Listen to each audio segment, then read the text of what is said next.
చిన్న చిన్న పిల్లలు 15 ఇయర్స్ 14 ఇయర్స్ పిల్లలు కూడా ఈ డ్రగ్స్లో యాడిక్ట్ అవుతున్నారు.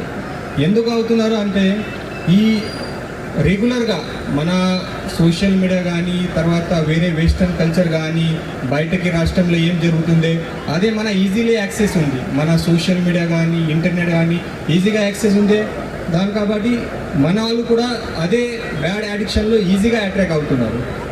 సోషల్ మీడియాలో ఇంటర్నెట్లో both bad and good things ఉన్నాయి. బట్ మన వాళ్ళు ఈజీగా ఎక్కడ అట్రాక్ట్ అవుతున్నారు, బ్యాడ్ థింగ్స్లో అవుతున్నారు. సో మన అబ్జర్వేషన్ ఏముంది, ఎందుకు పిల్లలు ఈ డ్రగ్స్లో అడిక్ట్ అవుతున్నారు అంటే ఎస్పెషల్లీ 3 రీజన్స్. అది ఫస్ట్ రీజన్స్ కి మన డిప్రెషన్లో ఉన్నారు, కొంచెం సాడ్ ఉంది, కొంచెం నాకు ఇంటికి ప్రాబ్లం ఉంది, పువర్ బ్యాక్గ్రౌండ్ ఉంది, దానికోసం మన డ్రగ్లో యాడిక్ట్ అవుతున్నారు.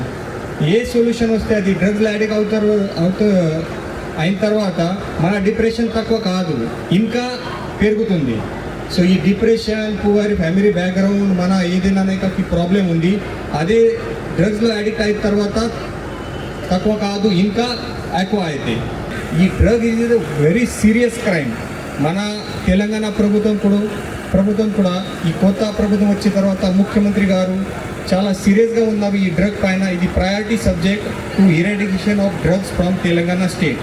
తర్వాత మన లోకల్ మినిస్టర్ జూపల్లి కృష్ణారావు గారు కూడా నాకు 2-3 టైమ్స్ ఇది గురించి చెప్పారు ఈ డ్రగ్స్ మన డిస్టిక్ నుంచి కంప్లీట్లీ ఇరాడికేషన్ చేయాలి. మన నాగర్ కర్నూలు డిస్టిక్లో ఈ డ్రగ్స్లో ఏదైనా దొరికితే వాళ్ళ పైన స్ట్రిక్ట్గా చర్యలు పెట్టాలి.